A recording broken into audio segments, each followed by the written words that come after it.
Hello and welcome to another video. Today I want to talk about the 8 most important items that I take on every ride. And with that being said, let's jump right into the list. The first item on the list is something that is concerning our safety, and that is the POC Octal X helmet. This is something that I picked up on heavy discount during the winter time of this year. So I've had it for about 7 months or so. In the 7 months, I have already crashed it. On the B-roll you can see the dent on the top here. I slid and fell right onto the helmet. It is a very comfortable helmet if I just take it on here. This is the size S. As you can see here, POC helmets are often considered some of the more bulbous helmets, but to me I think it works quite well. What I like about the helmet is the extreme ventilation. You have a lot of different slits at the front, which is always great for the summertime, like we have right now. As I said, I already crashed with it, and to my fortune, nothing happened really. The helmet took most of the brunt, and I know you are supposed to switch helmets like right after you've had a crash, but I think in this case it only has like a minorly damaged part at the front, so it should be still okay. The adjustability is a little wheel here. What I would like this helmet to have is maybe like a fitlock engagement for the front. This is a normal click type system where you just click them together. The weight of the helmet comes out at 226 to be exact. I would consider that fairly light.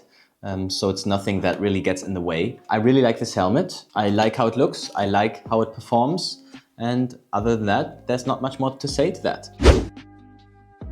The next item on the list is something that is very important, as it's the only thing that actually physically connects you to your bike, and that is clipless shoes. So these are the Shimano SH-XC702. These are sort of like cross-country mountain bike shoes, but they work pretty well for commuting or road riding as well. As you can see, they have a very slim profile. So yeah, they are not like the mountain bike boots or thicker shoes that you typically see in mountain biking. These are, I would say, from the silhouette, more like road race shoes with a little bit of a tread. I've had them for more than 2 years now, and if you can see it here, they have only very minor damage at the side. They are pretty great when it comes to durability. The sole still has so much tread. I hope you can see it on the B-roll shots here. They actually, apart from looking dirty, they look barely used. So the ultra tread material that is on the bottom is, yeah, very durable. These are a bit on the more expensive side.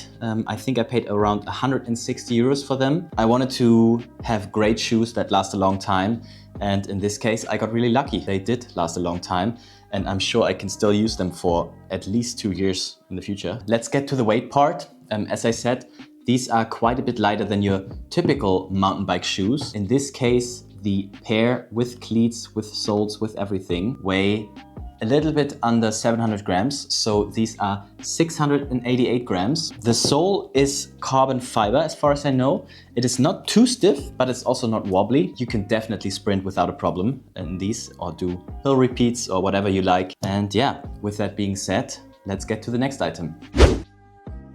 The next item on the list is something that I put off buying for quite a long time because I thought it's more of a luxury gimmick, but yeah, I was proven otherwise, and that is a cycling computer. In this case, this is the Wahoo Element Bolt version 2. This is quite great for navigation. I like to go on longer rides. It's nice to have the navigation of where you want to go, plan your ride ahead with Komoot, for example, and then just have it displayed here on this little device. Also, you see all of the stats, and the upload process is also helped quite a bit, because once you stop your ride, you can connect it to Strava and it automatically uploads there, which I find pretty neat. Also, the connection type between the base plate and the plate of your mount is quite secure. I've never had any of these coming off or just loosening up on a ride. The battery life is quite great. It's about, I would say, 17 hours of riding typically, with the headset on all the time, backlights when it gets dark. So that's definitely enough for like a bikepacking trip where you can charge it like every night or so. I'm not going into too much detail of the technical abilities of this thing. I can just say that I really enjoy having it on my ride. And also the weight, a little bit under 70 grams. This is 69.6 grams. So yeah, not too heavy, not too much of a penalty, even for a climbing bike. And for the convenience that you get, definitely get one. And with that being said, let's get to item number 4. Item number 4 is something that also concerns your security, but not really the security in terms of your physical body, but more the security of being able to get home, and that is a mini pump. In this case, this is the Lezyne Pocket Drive HP. This is, I think, the smallest pocket drive that Lezyne makes. I really like the ability to be able to expand this pump. So you pull out this little tube here, open it to the other side, screw it in, and then you have a bit more flexibility and a bit more movement when you want to pump up your tires. Pumping up the tires takes a long time because this is a very low volume pump, but in all honesty, I'm usually running tubeless anyway, and I just need this to be able to pump it up to a reasonable pressure to get home. I've not had to use it too often, maybe like 5 or 6 times in the last 2 or 3 years. So for that, that's the perfect little size. What you can see here as well, I've wrapped some gaffer tape around it, which is always useful when you go on a ride and perhaps you get a sidewall slicer, then you can put some of the tape on the inside and seal it up very well. Also, if something breaks, like a bike packing bag, can just fix it on the go. This little package is coming on all of my rides, just to be sure that I can get home. With that being said, we should also talk about the weight of this little pump.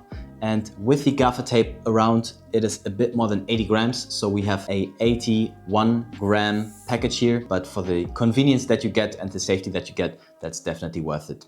And with that being said, let's continue with items that will get you home. And that is the item number 5. It's a lot of items, but in this case, I think counts as one package.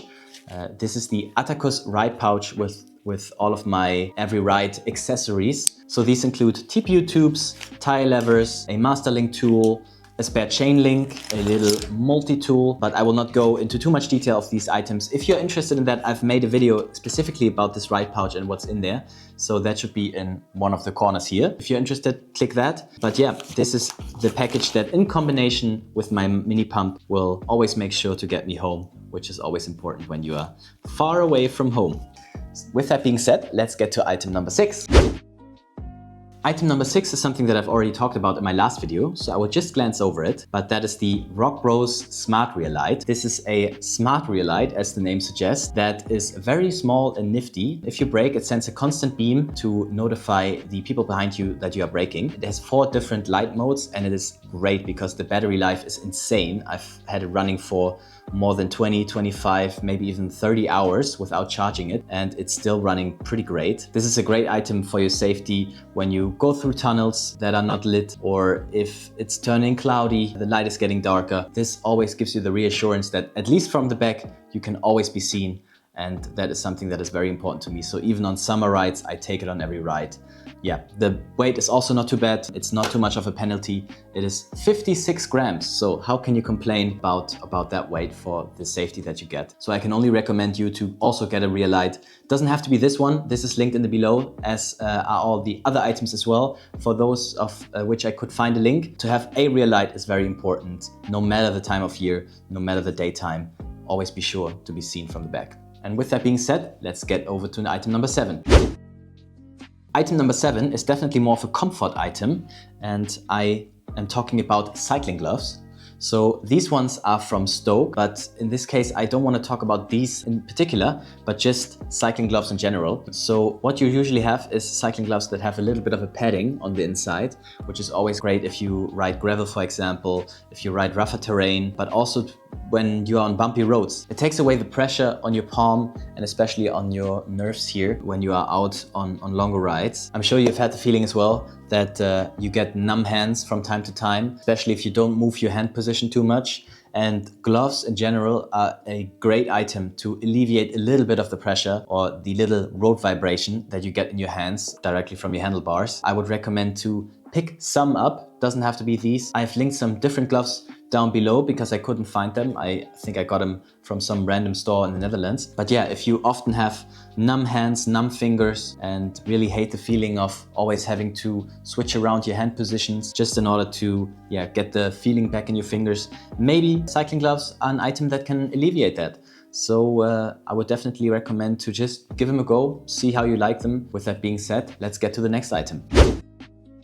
The last item is also something that I would consider essential, and that is some type of cycling glasses. In this case, these are the Rysel Photochromic glasses, and photochromic means that they change their tint or their tint level depending on how much UV light is shown on them. So if you're outside and it's very sunny, these get darker. And if you are inside like I am right now, they are almost clear. I like these especially for commuting because in the morning, typically it can be still quite a bit darker. So you don't want to have like thick shades on your face. And when you go home in the afternoon, typically it's a bit more bright. So you need a different type of tint, and these adjust automatically. So that is quite nice. But yeah, cycling glasses are very nice, especially if you go downhill or if it's windy, because they sort of protect your eye from the wind speeds. So they are a great item to make sure that you always have the best vision possible under all circumstances. So photochromic glasses in particular are a great investment. These are about 60 euros, I think, in Europe. But yeah,